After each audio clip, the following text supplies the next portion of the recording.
Grégoire. Bonjour Damien, bonjour à tous. On commence par du foot féminin, il me semble. Hein, oui, on connaît l'affiche de la finale dimanche. Ce sera les États-Unis, les Américaines qui sont tenantes du titre face aux Néerlandaises qui sont championnes d'Europe. Donc ce sera la première participation en finale, la première fois qu'elles sont en finale. Elles ont battu les Suédoises hier dans un match décevant dans les prolongations. Voilà, il y a eu un seul but. Mais je vous montre quand même ce qui s'est passé. Très bien. C'est parti, direction Lyon avec les Pays-Bas qui peuvent remercier leur gardienne Sari van Veenendaal qui a multiplié les parades pendant plus d'une heure pour éviter l'ouverture du score des Suédoises. Et après avoir été dominées, les Néerlandaises semblent se réveiller, mais toujours 0-0 à la fin du temps réglementaire. On doit jouer donc les prolongations.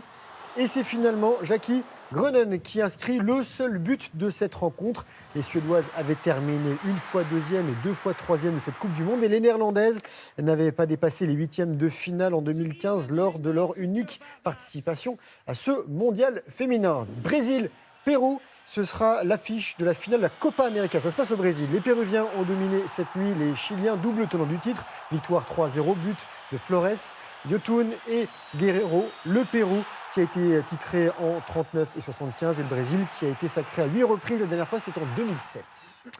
Tennis au programme, direction Wimbledon. Oui, avec le début pardon. Attendez, bougez pas. Grégoire, du tennis, Wimbledon. Oui, à Wimbledon, oui. Oui. Donc, oui, on va direction non tout de suite sur le gazon londonien, ce sera beaucoup plus facile à dire. Non, on a Regardez, suivi. il y a des Français reçus 2 sur 4. Oui, ce matin, c'est compliqué. Non, Hugo ça va. Humbert qui se qualifie pour le 3e tour, le natif de Metz, 66e mondial, 21 ans, a éliminé l'Espagnol Granollers, son aîné de 12 ans, 105e du classement, issu des qualifications en 3 manches. Au prochain tour, le Français sera opposé au grand espoir canadien Félix Auger-Aliassime, 18 ans seulement, 21e mondial.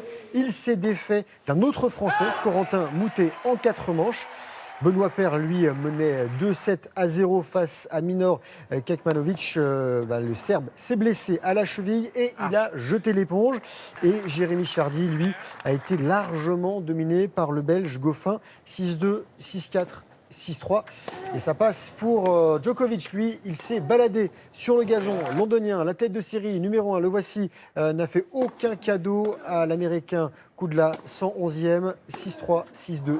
Rappelons que le Serbe est tenant du titre et vainqueur à 4 reprises. Et l'étonnante révélation Corey Goff, dont on parle depuis le début de la semaine, 15 ans seulement, 313e, issu des qualifications, qualifiée pour les 16e de finale pour sa première participation en Grand Chelem.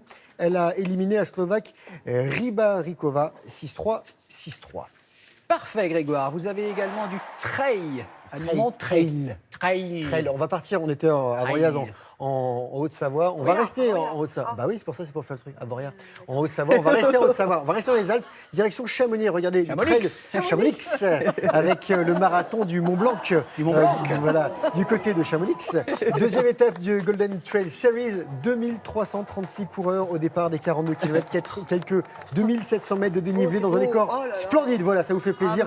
Chez les hommes, victoire du jeune prodige du trail italien de 21 ans, Davide Magnini. Il améliore le chrono établi par la star du milieu, Kylian Jornet, de 7 minutes. Le temps, 3h47. Et chez les dames, la néo-zélandaise Ruth Croft termine en 4h34. Elle conserve son titre. Et toujours en Haute-Savoie, on décolle avec Back to Grand-Beau. 5e édition de cet événement de parapente longue distance qui a rassemblé des pilotes pro et amateurs. Alors le but du jeu, réaliser la plus longue boucle aller-retour au départ du Grand Bornand au Mont Lachat à 2000 mètres d'altitude. Le record était et est toujours de 218 km en 9 heures. Il n'a pas été battu à cause notamment des fortes chaleurs qui perturbent les vols. Mais le record d'altitude avec des pilotes qui ont dépassé 5500 mètres, spectacle grandiose.